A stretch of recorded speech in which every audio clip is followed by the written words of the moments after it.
আসসালামু আলাইকুম। সবাই কেমন আছেন? আশা করি সবাই ভালো আছেন। আজ আপনাদের জন্য নিয়ে এসেছি গল্পের অন্তিম পর্ব। আশা করি গল্পটি আপনাদের ভালো লাগবে। তাহলে চলুন শুরু করা যাক। আমি আফরিনকে বললাম, চলো নিচে যাই। এই বলে ওকে রেখে উঠে হাঁটতে শুরু করলাম। আমি তো ভুলেই গেছি ও যে ভূতে ভয় পায়। আমাকে যেতে দেখে আফরিন ছুটে এসে আমাকে পেছন থেকে জড়িয়ে ধরে বলে, আমাকে ছেড়ে কোথায় যাচ্ছ? আমার ভয় করছে। আমি বললাম, আরে আমি তো আছি নাকি? ভয় পাচ্ছ কেন? আমার যৌন চাহিদার নেশা এখনো প্রবল আছে। তাই ওকে আবার বুকে পেয়ে আমি হিতাহিত জ্ঞানশূন্য হয়ে যাই। আমি ওকে নিজের বুকে শক্ত করে জড়িয়ে ধরি। ও কাঁপছে ভূতের ভয়ে, আর আমি কাঁপছি যৌন চাহিদার প্রবল উত্তেজনায়। কিন্তু বারবার একই ভুল আমি করতে পারি না। মেয়েটা আমাকে কি ভাবছে? মনে মনে নিশ্চয়ই বলে স্ত্রীর অধিকার দিতে চায় না, কিন্তু সুযোগের সদ্ব্যবহার ঠিকই করে। না, নিজেকে সংযোগ রাখা নিজের দায়িত্ব। আমি আফরিনকে ছেড়ে দিয়ে বললাম, চলো নিচে যাই। তারপর আমি ওর হাত ধরে রুমে এলাম। রুমে এসেও ওকে আশ্বাস দিলাম যে ভয়ের কোনো কারণ নেই। আমি আছি তো তোমার পাশে, কিচ্ছু হবে না, শান্ত হয়ে ঘুমিয়ে পড়ো। মেয়েটা ভয়ে গুটিসুটি মেরে শুয়ে আছে। প্রতিদিন তো একটু পরপর নড়ে চড়ে উঠত, কিন্তু আজ একেবারেই শুয়ে আছে। আমি আর কিছু বললাম না, চোখ বন্ধ করে ঘুমানোর চেষ্টা করছি। এক সময় দুজন ঘুমিয়েও গেলাম। সকালে আমার আগে আফরিন ঘুম থেকে ওঠে, ফ্রেশ হয়ে রান্নাঘরে যায় সকালের নাস্তা রেডি করতে। তার কিছুক্ষণ পর আমি উঠলাম ঘুম থেকে, ফ্রেশ হয়ে নাস্তা করে ক্লিনিকে চলে গেলাম। এভাবে বেশ কিছুদিন কেটে গেল। ভালোই দিন যাচ্ছিল দুজনের। আগের থেকেও দুজন অনেকটা ফ্রি হয়েছি। মাঝে মাঝে অজুহাত দিয়ে ওকে কাছে টানি। ধীরে ধীরে আফরিন আমার মনে জায়গা করে নিয়েছে। আমিও যে ওকে আস্তে আস্তে ভালোবাসতে শুরু করেছি সেটা আমি অনুভব করতে পারি। একদিন বিকেলে আমি বাসায় ফিরছিলাম ক্লিনিক থেকে। সেদিন হয়তো আমার ভাগ্যটাই খারাপ ছিল। মাঝ রাস্তায় আসতেই একজন বৃদ্ধ লোক রাস্তার মাঝখানে চলে আসে। তাকে বাঁচাতে গিয়ে আমার গাড়িটা বড় একটা ট্রাকের সাথে ধাক্কা খায়। এত জোরে ধাক্কা খেয়েছে যে আমার গাড়িটা 3বার উল্টে গিয়ে পড়ে রাস্তার অপর পাশে।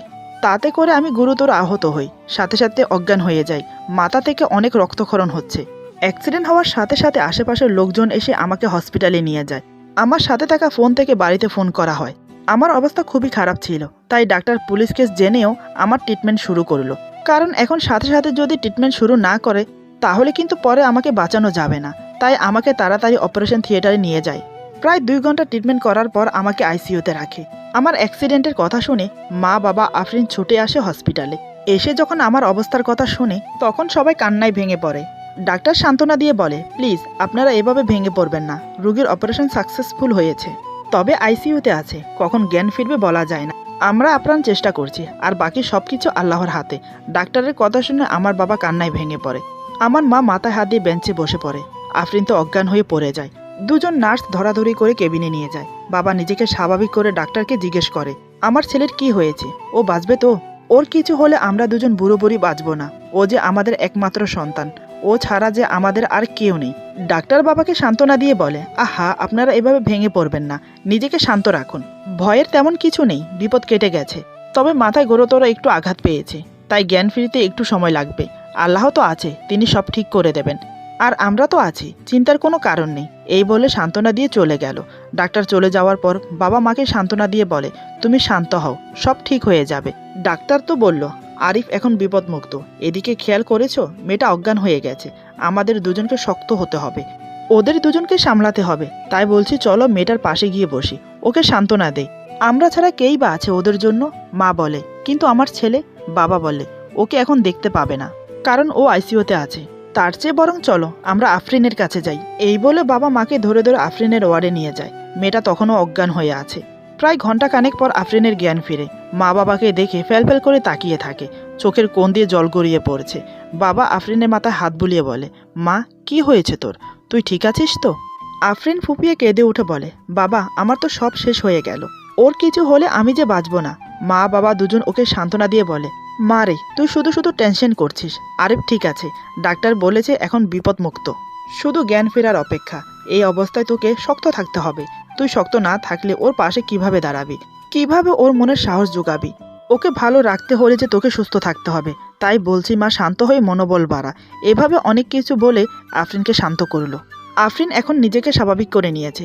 মেয়েটা যে আমাকে সত্যিই ভালোবাসে, আমার এই অবস্থা ও কিছুতেই মেনে নিতে পারছে না। সবাই অপেক্ষা করতে লাগলো কেবিনের বাইরে বসে।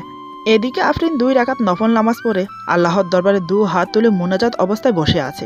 অজর ধারায় চোখের পানি ঝরছে আর আমার জন্য দোয়া চাইছে। কখন থেকে যে এভাবে বসে আছে সে নিজেও জানে না। সারা রাত আমি আইসিইউতে ছিলাম। সকাল 10টার দিকে আমার জ্ঞান ফিরল। ডাক্তার আমাকে চেক আপ করে বলে, এখন আর চিন্তার কোনো কারণ নেই, সম্পূর্ণ বিপদমুক্ত। জ্ঞান যখন ফিরে গেছে তাহলে আর চিন্তা করার কোনো প্রশ্নই আসে না। তবে বেশ কিছুদিন হসপিটালে থাকতে হবে। আমার জ্ঞান ফেরাতে মা বাবা আফরিন সবাই খুশি। সারা রাত জেগে থাকার ফলে মা বাবা একটু ক্লান্ত হয়ে পড়ে। আফরিন মা বাবাকে আশ্বাস দিয়ে বলে, মা বাবা আপনারা বাড়ি চলে যান, সারা রাত জেগে থেকে আপনারা অনেক ক্লান্ত হয়ে পড়েছেন, একটু রেস্ট নিয়ে বিকেলে না হয়ে আসবেন, আমি থাকি ওর কাছে, আপনারা কোনো চিন্তা করবেন না। প্রথমত মা বাবা দুজন একটু আপত্তি জানায়, কিন্তু আফরিন জোর করে ওনাদেরকে বাসায় পাঠিয়ে দেয়। আমি তখন কথা বলার অবস্থায় ছিলাম না, শুধু চোখ মেলে তাকিয়ে থাকা ছাড়া আর কিছুই বলতে পারি না। মাথার সাথে সাথে আমার নাকের হাড্ডি ভেঙে গিয়েছিল, তাই সম্পূর্ণ নাক জুড়ে অপারেশন করা হয়েছে। তার ফলে আমি কথাই বলতে পারি না। নর্মাল খাওয়া দাওয়া একদম বন্ধ, স্যালাইনের সাহায্যে খাওয়ানো হয়। মা বাবা চলে যাওয়ার পর আফরিন আমার পাশে বসেছিল, আমার দিকে করুণভাবে তাকিয়ে চোখের জল ফেলছে। আমার এই পরিস্থিতি যেন ও মেনে নিতে পারছে না। আমার একটা হাত শক্ত করে ধরে বলে, রাস্তা একটু সাবধানে গাড়ি চালাতে পারো না? তোমার যদি কিছু হয়ে যেত তাহলে আমার কি হতো? আমি কাকে নিয়ে থাকতাম? আমি আলতো করে ওর হাতটা চেপে ধরি, একটু মাথা নেড়ে বলি কান্না না করতে। এমন সময় ডাক্তার আসে। আফরিনকে কাঁদতে দেখে ডাক্তার বলে, প্লিজ আপনি এখানে কান্না করবেন না রুগীর সামনে, তাহলে উনি আরও অসুস্থ হয়ে পড়বে। এখানে নার্স আছে ওনাকে দেখার জন্য, আপনি বাসায় চলে যান।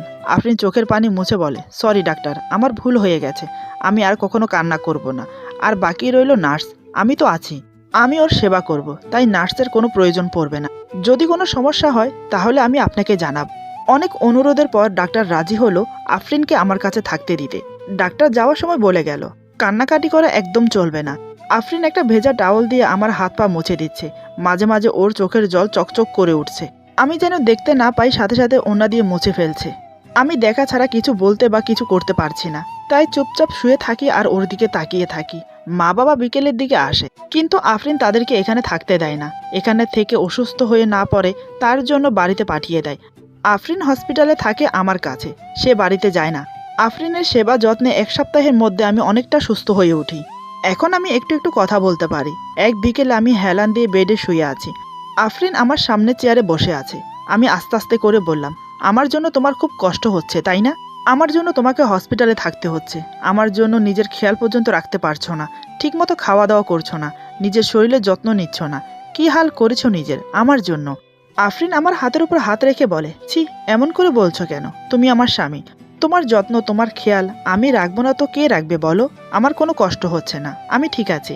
আমি ওর হাত শক্ত করে ধরে বললাম, সত্যি তোমার মতো বউ পাওয়া ভাগ্যের ব্যাপার। আমি আজ পর্যন্ত তোমাকে স্ত্রীর অধিকার দেইনি, তোমাকে সবসময় অবহেলা ইগনোর করে এসেছি, তবে চেষ্টা করেছি তোমাকে খুশি রাখার। কিন্তু তুমি এত কিছুর পরেও আমার খেয়াল রাখছো, আমার সেবা করছো। তোমার সেবার দৌলতে আজ আমি অনেকটা সুস্থ। কি বলে যে তোমাকে ধন্যবাদ জানাবো সে ভাষা খুঁজে পাচ্ছি না। আফরিন বলে, ধন্যবাদ জানাতে হবে না, এটা আমার দায়িত্ব, আমি শুধু আমার দায়িত্বটাই পালন করেছি, আর কিছু না। এমন সময় ডাক্তার আসে আমাকে চেক আপ করতে। লাস্টের কথাটা সে শুনেছে। আফরিনের কথার জবাবে সে বলে, শুধু দায়িত্ব নয়, তুমি দায়িত্বের থেকেও বেশি করেছো। তারপর ডাক্তার আমাকে উদ্দেশ্য করে বলে, আপনার তো অ্যাক্সিডেন্ট হওয়ার পর আর জ্ঞান ছিল না, তাই হয়তো আপনি জানেন না, এই আপনার স্ত্রী। অ্যাক্সিডেন্টের কথা শুনে তো প্রচুর কান্না করেছে। তারপর আমি যেগুলো বললাম তা শুনে সে অজ্ঞান হয়ে গেছে। পুরো 1 ঘন্টা অজ্ঞান ছিল সে। জ্ঞান ফেরার পর নামাজ পড়ে আপনার জন্য দোয়া চেয়েছে আল্লাহর কাছে। সারা রাত আপনার জ্ঞান ছিল না, সকাল 10টায় আপনার জ্ঞান ফিরেছে। তারপর তো আপনি সবই দেখছেন। এই 10 দিন হতে চলল, উনি তো বাসায় যায়নি, শুধু আপনার সেবা করেই যাচ্ছে। সত্যি বলতে এমন বউ পাওয়া ভাগ্যের ব্যাপার। আপনি খুব লাকি আরিফ চৌধুরী। এই বলে ডাক্তার চেক আপ করে চলে গেল। ডাক্তার চলে যাওয়ার পর আমি বললাম, তুমি আমাকে বলনি কেন এত কিছু হয়ে গেছে? এটা তুমি খুব অন্যায় করেছো, তোমার কিন্তু বাড়ি যাওয়া উচিত, নিজের খেয়াল রাখা উচিত। আফরিন বলে, আরে আরে এত উত্তেজিত হওয়ার কিছু নেই, আমার কিচ্ছু হবে না। আর এসব কথা তুমি সুস্থ হলেই সব জানতে পারতে, এখন শুধু শুধু এসব বলে তোমাকে চিন্তায় ফেলতে চাইনি। আমি বললাম, কিন্তু তারপরও। আফরিন বলে, অনেক হয়েছে, ডাক্তার তোমাকে কথা বলতে নিষেধ করেছে, তাই চুপ করে শান্ত হয়ে শুয়ে থাকো। এভাবে আরও 2 সপ্তাহ আমি হসপিটালে থাকলাম। এখন বাড়ি ফেরার পালা। সব ফর্মালিটি ফিল আপ করে হসপিটালের পেমেন্ট মিটিয়ে সবার থেকে বিদায় নিয়ে গাড়িতে বসলাম। গাড়ি নিয়ে ড্রাইভার আঙ্কেল এসেছিল, সাথে বাবা। ড্রাইভার আঙ্কেল আর বাবা সামনের সিটে বসেছে, আমাকে নিয়ে আফরিন পিছনের সিটে বসে। আমি সোজা হয়ে বসতে পারছিলাম না, এখনও শরীরটা অনেক দুর্বল, আমি একটু উসখুস করছি। আফরিন বুঝতে পেরে বলে, তোমার কি বসে থাকতে সমস্যা হচ্ছে? আমি বললাম, একটু হচ্ছে। আফরিন বলে, তাহলে একটা কাজ করো, আমার কোলে মাথা রেখে শুয়ে পড়ো। আমি না করতে পারলাম না, আমি ওর কোলে মাথা রেখে শুয়ে পড়লাম। আফরিন আমার মাথায় হাত বুলিয়ে দিচ্ছে, ভালোই লাগছে আমার। কখন যে ওর কোলে মাথা রেখে ঘুমিয়ে পড়েছি আমি নিজেও জানি না। গাড়ি যখন বাড়ির ভেতরে প্রবেশ করে থামলো তখন আমার ঘুম ভাঙলো। আমি জেগে উঠতেই আফরিন আমার মাথায় হাত বুলিয়ে বলে, আমরা চলে এসেছি, তুমি এবার আস্তে আস্তে উঠে বসো। আমি ওর কথা মতো আস্তে আস্তে উঠে বসলাম, কিন্তু সেও আমাকে সাহায্য করলো উঠে বসার জন্য। তারপর গাড়ির থেকে নেমে বাবা আর আফরিন আমাকে ধরে ধরে বাড়ির ভেতরে নিয়ে গেল। বাড়ির ভেতরে প্রবেশ করে অবাক হলাম, কারণ আমাকে দেখার জন্য আত্মীয় স্বজন সবাই এসেছে, এমনকি আফরিনের মামা মামিও এসেছে। সবার সাথে বসে কথা বলার অবস্থায় আমি ছিলাম না, তাই ছোট্ট করে একটা সালাম দিয়ে রুমে চলে গেলাম। পুরো 3 সপ্তাহ পর হসপিটাল থেকে বাসায় ফিরলাম। বাসায় ফিরে একটা স্বস্তির নিঃশ্বাস ফেললাম, কারণ হসপিটালে আমি হাঁপিয়ে উঠেছিলাম। একে তো অসুস্থ, মনে হচ্ছে আমি আরও অসুস্থ হয়ে পড়ব। আফরিন আমাকে ধীরে ধীরে বিছানায় শুয়ে দিল, আমার কোমর পর্যন্ত পাতলা একটা কম্বল দিয়ে ঢেকে দিল। আমাকে জিজ্ঞেস করে, তোমার কিছু লাগবে, তুমি কিছু খাবে? আমি বললাম, আমাকে নিয়ে আর ভেবো না, আমি ঠিক আছি, আর যদিও কিছু লাগে আমি তোমাকে বলবো। এখন তুমি নিজের খেয়াল রাখো, নিজের প্রতি যত্ন নাও। আয়নার সামনে গিয়ে দাঁড়িয়ে দেখো আমার জন্য নিজের কি হাল করেছো। আফরিন বলে, ও কিছু না, আমি ঠিক আছি। আমি বললাম, কতটা ঠিক আছো আমি বুঝতে পারছি এবং দেখতেও পারছি। এখন কথা না বাড়িয়ে ফ্রেশ হয়ে নাও। আমার কথা মতো আফরিন আর কথা বাড়ালো না, ফ্রেশ হতে চলে গেল। এই 3 সপ্তাহে মেয়েটা অনেক শুকিয়ে গেছে, চুলগুলো তেল শ্যাম্পু ছাড়া উস্কো খুস্কো হয়ে আছে, ঠিক মতো না ঘুমিয়ে চোখের নিচে কালি পড়েছে। প্রায় ঘন্টাখানেক পর আফরিন ফ্রেশ হয়ে বের হলো। আমি অপলক দৃষ্টিতে তাকিয়ে আছি, কি সুন্দর লাগছে ওকে। ভিজে চুলগুলো থেকে টপ টপ করে জল পড়ছে, ওর চেহারায় আকর্ষণীয় একটা লাবণ্য ফুটে উঠেছে, মনটা ছুঁয়ে গেল। আফরিনের চোখে পড়ল আমি ওভাবে তাকিয়ে আছি। সে অন্যদিকে তাকিয়ে বলে, কি ব্যাপার, অমন করে কি দেখা হচ্ছে? আমি বললাম, কি আর দেখবো, তোমাকে দেখছি। আফরিন বলে, আমাকে দেখছো মানে? এর আগে কি আমাকে আর দেখোনি? এই কয়দিন তো রাত দিন 24 ঘন্টা তোমার সাথেই ছিলাম। আমি বললাম, তা তো ছিলে, তবে আজ একটু অন্যরকম লাগছে তোমাকে। আফরিন বলে, অন্যরকম লাগছে মানে? আমি তো আগের মতোই আছি। আমি বললাম, তুমি কি জানো গোসলের পর তোমাকে কত সুন্দর লাগে? তোমাকে খুব সুন্দর দেখাচ্ছে, আমি যে চোখ সরাতে পারছি না। আফরিন লজ্জা পেয়ে বলে, যা, তুমি যে কি বলো না, তোমার মুখে কিছু আটকায় না। আমি বললাম, যা সত্য তাই বলেছি। আফরিন বলে, অনেক হয়েছে প্রশংসা করায়, এখন শান্ত হয়ে শুয়ে থাকো, আমি তোমার জন্য স্যুপ নিয়ে আসছি। এই বলে আফরিন চলে গেল। আমি ওর চলে যাওয়ার দিকে তাকিয়ে থেকে মুচকি হাসলাম। শুয়ে শুয়ে ভাবছি, মেয়েটাকে আর কষ্ট দেব না, আমাকে ও অনেক ভালোবাসে। আর একটু সুস্থ হয়ে নেই, তারপর আমার ভালোবাসা এজাহার করব ওর কাছে। ওকে আমার বুকের মাঝে রেখে অনেক ভালোবাসবো। এসব চোখ বন্ধ করে কল্পনা করছি আমি, বুকের সাথে একটা বালিশকে শক্ত করে ধরে। এমন সময় আফরিন স্যুপ নিয়ে ঘরের ভেতর প্রবেশ করে। টি টেবিলে স্যুপ রেখে বলে, কি ব্যাপার, বালিশ বুকে নিয়ে কী ভাবা হচ্ছে এত? আফরিনের কথায় আমার ধ্যান ভেঙে গেল। চোখ খুলে বালিশটা সরিয়ে বললাম, কিছু না। তারপর আমি হেলান দিয়ে উঠে বসলাম। আফরিন আমার পাশে বসে আমাকে গরম গরম স্যুপ ফু দিয়ে খাইয়ে দিচ্ছে। আমি কিছুটা খেয়ে ওর হাত থেকে স্যুপের বাটি নিয়ে নিলাম। আফরিন বলে, এ কী করছো, পড়ে যাবে তো? আমি বললাম, কিচ্ছু হবে না, তুমি হাঁ করো, আমি স্যুপ খাইয়ে দিচ্ছি। আফরিন অবাক হয়ে বলে, আরে আমি স্যুপ খাবো কেন, আমি কি অসুস্থ নাকি? এদিকে দাও, আমি তোমাকে খাইয়ে দিই। আমি বললাম, একদম না, আমার সেবা অনেক করেছো, এখন আমাকেও সুযোগ দাও তোমার সেবা করার। আমার সেবা করতে করতে তুমিও তো অসুস্থ হয়ে পড়েছ। আফরিন বলে, কিন্তু। আমি বললাম, কোনো কিন্তু নয়, হাঁ করো। আফরিন বুঝতে পারলো আমি ওর কথা শুনবো না, তাই চুপচাপ স্যুপ খেতে থাকে আর আমি ওকে খাইয়ে দিচ্ছি। এভাবে বেশ কিছুদিন কেটে গেল। আমি এখন আগের থেকে সম্পূর্ণ সুস্থ, কিন্তু এখনও ক্লিনিকে যাচ্ছি না। মা বাবা এক কথাই বলে দিয়েছে আরও কয়েকটা দিন রেস্ট নিতে। রাতে খাওয়া দাওয়া শেষ করে রুমে বসে আছি, আফরিনের জন্য ওয়েট করছি। কিছুক্ষণ পর হাতের কাজ শেষ করে আমার জন্য গরম 1 গ্লাস দুধ নিয়ে আসে রুমে। দুধের গ্লাসটা আমার হাতে দিয়ে বলে, গরম গরম দুধটা খেয়ে নাও। আমি চুপচাপ খেয়ে নিলাম, কিছু না বলে। গ্লাসটা টেবিলের উপর রেখে আফরিনকে বললাম, এই চলো না ছাদে যাই, অনেক দিন তো হয়ে গেল আমরা ছাদে যাই না। ভূতের ভয় পাওয়ার পর থেকে আমরা আর ছাদে যাইনি। সেই ঘটনাটা প্রায় অনেক দিন আগের, তাই হয়তো আফরিন ভুলে গেছে। আমি কিন্তু ভুলিনি, মনে মনে ভাবছি, এই রে, এখন যদি ভূতের কথা মনে পড়ে যায় তাহলে কিন্তু ছাদে আর যাবে না।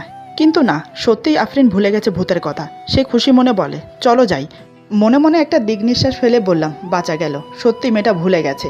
তারপর দুজন ছাদে গিয়ে বসলাম। আমি আর আফরিন পাশাপাশি, দুজনেই বাহিরের পরিবেশটা দেখছি।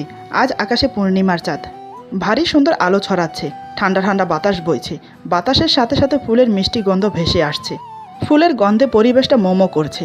আজ আমার বলতে কোনো দ্বিধা নেই, আমার মনের মানুষটা যে আমার পাশে আছে, আমিও যে ওকে বড্ড ভালোবেসে ফেলেছি। ইচ্ছে করছে শক্ত করে জড়িয়ে ধরে ভালোবাসাটা প্রকাশ করি। চাঁদের আলোতে আফরিনকে খুব সুন্দর দেখাচ্ছে। আমি রোমান্টিক দৃষ্টিতে ওর দিকে তাকিয়ে আছি। হালকা হালকা বাতাসে ওর চুলগুলো উড়ছে। পরিবেশটায় একটা রোমান্টিক রোমান্টিক ফিলিংস কাজ করছে। আমি ধীরে ধীরে আফরিনের হাত ধরলাম। সে এক ঝলক আমার হাতের দিকে তাকিয়ে চোখ সরিয়ে নেয়, কিন্তু আমাকে কিছু বলে না, আর হাতও সরিয়ে নেয়নি। বুঝতে পারলাম সেও চাইছে আমি তার হাত ধরি। আমি ওর হাত আমার অন্য হাতে তুলে নেই, তারপর দু হাতে চেপে ধরি ওর হাত। জানি না আফরিন কি বুঝলো, সে আমার দিকে ফিরে বলে, তুমি কি কিছু বলবে? আমি বললাম, হ্যাঁ বলবো। আফরিন বলে, কি বলবে বলো? আমি বললাম, কোথা থেকে যে শুরু করি সেটাই ভেবে পাচ্ছি না। আফরিন বলে, তোমার যেখান থেকে ভালো লাগে তুমি শুরু করো। আমি বললাম, তুমি কি আমাকে ভালোবাসো? আফরিন বলে, আজ হঠাৎ এই প্রশ্ন কেন বলো তো? আমি বললাম, মন চাইছে জানতে, তাই জিজ্ঞেস করলাম। আফরিন বলে, তোমার কি মনে হয় আমি তোমাকে ভালোবাসি? আমি বললাম, তুমি খুব চালাক, আমার প্রশ্ন আমার থেকেই উত্তর চাইছো। বেশ, বলছি তাহলে। আমি জানি তুমি আমাকে ভালোবাসো, অনেক বেশি ভালোবাসো। কি তাই তো? আফরিন মাথা নিচু করে বলে, খুব বেশি ভালোবাসি। আমি বললাম, আমার কাছে জানতে চাইবে না? আফরিন বলে, কি? আমি বললাম, আমি তোমাকে ভালোবাসি কি না? আফরিন বলে, আমি তো জানি তুমি আমাকে ভালোবাসো না, তুমি তো মন্তাহাকে ভালোবাসো। এই বলে মাথা নিচু করে নেয়। আমি বললাম, যদি বলে আমি তোমাকে ভালোবাসি, তাহলে কি তুমি আমাকে আপন করে নেবে? তোমার ওই ছোট্ট মনে আমাকে জায়গা দেবে? আমার এই কথায় আফরিন চোখ তুলে তাকায় আমার দিকে। সে আমার কথা বিস্ময়ে অবাক হয়ে যায়। সে ভাবতেও পারছে না আমার কথাগুলো কতটা সত্যি। আমি কি সত্যি ওকে ভালোবাসি, না মজা করছি? আফরিন কান্নাজড়িত গলায় বলে, তুমি আমার সাথে মজা করছো?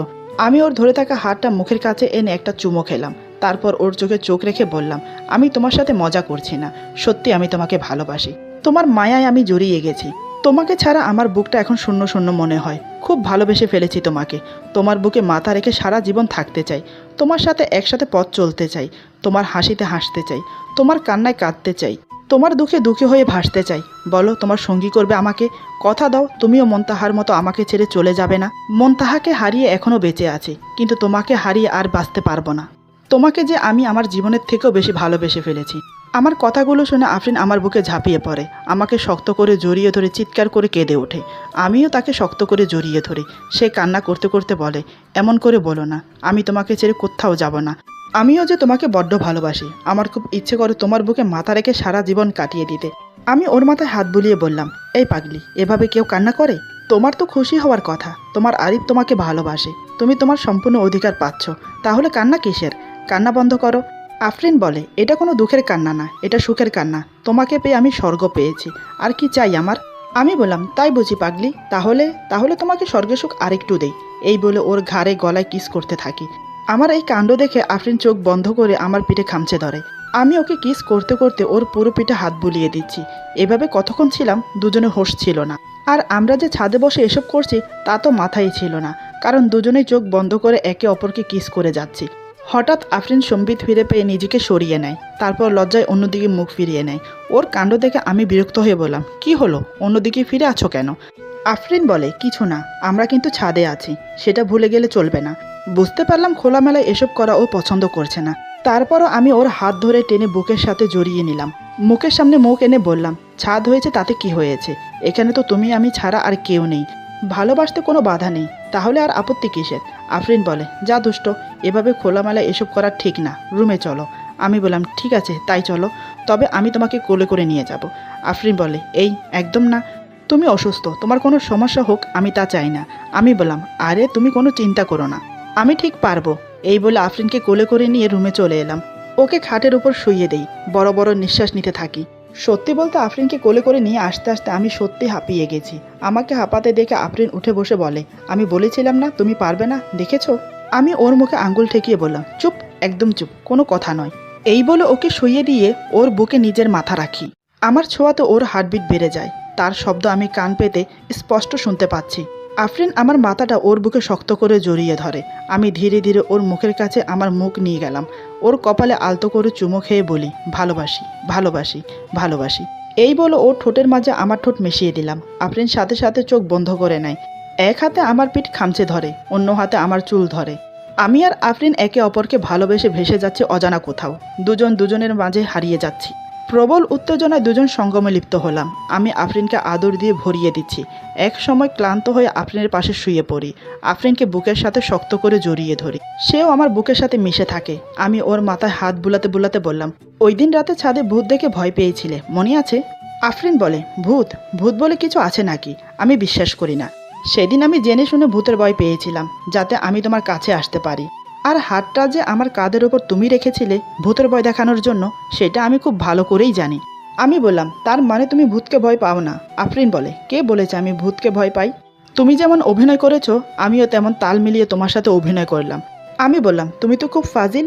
আফরিন বলে, তুমিও কিছু কম যাও না, আমাকে ভয় দেখিয়ে নিজের কাছে টানতে চেয়েছো। আমি বুঝি জানি না? আমি ওর মাথায় আলতো করে কিস করে বললাম, সত্যি সেদিন আমার খুব ইচ্ছে করছিল তোমাকে কাছে পেতে, তাই ভূতের ভয় দেখিয়ে তোমাকে বুকে টেনে নিলাম। আফরিন বলে, এত কিছু করার কি আছে, আমাকে একটিবার বললেই হতো, আমি তোমার বুকে ঝাঁপিয়ে পড়তাম, আমার সবটুকু ভালোবাসা তোমাকে উজাড় করে দিতাম। আমি বললাম, তাই বুঝি আমাকে এত ভালোবাসো?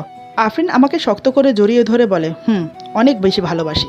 এভাবে সারা রাত আমরা একে অপরের সাথে গল্প করে ভালোবেসে কাটিয়ে দিলাম। দুজনের ভালোবাসা পূর্ণতা পেল। শুরু হলো তাদের সুখী দাম্পত্য জীবন। ভালোবাসার জিনিসটা এমনই হয়, আমরা অবহেলা যাকে করি তার প্রতি ভালোবাসা দিন দিন বৃদ্ধি পেতে থাকে, আর যাকে সবচাইতে বেশি ভালোবাসি ধীরে ধীরে তার প্রতি ভালোবাসা ফুরাতে থাকে। হয়তো নিজের দিক থেকে না হলে ওর দিক থেকে ঠিকই শুরু হয়ে যায়।